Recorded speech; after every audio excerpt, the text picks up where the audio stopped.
Ja, res se mi zdijo res dobra kolekcija. Mislim, da so jih imeli tudi leta 2005 na Eurobasketu Slovenci, podoben model in glede na to, da imamo na dresih simbol Slovenije Triglav, smo z njimi zelo zadovoljni.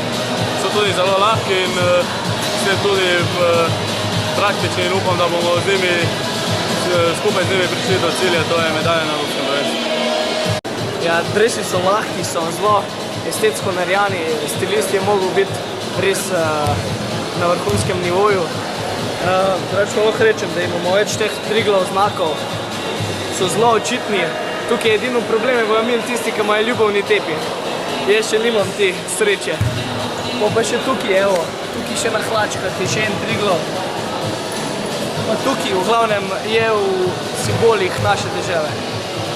Glede na to, da se bliža Evropsko prvenstvo 2014 v Sloveniji in da je to največji projekt v zgodovini slovenske košarke, smo se odločili tudi najprej za prenovo celostne podobe Košarkarske zveze Slovenije.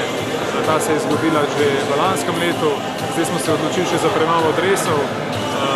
Drese smo naredili v skladu tudi s priporočili Olimpijskega komiteja Slovenije, ki vsebujejo I Feel Basketball zeleno tenek barve, tudi delček modre kombinacije. Smo se pa odločili, da pa ostajamo pri belo-zeleni barvni inačici, ker je to kombinacija, ki slovensko reprezentanco v košarki spremlja že vse od njenega nastanka, od leta 1992 naprej, tako da dresi so atraktivni.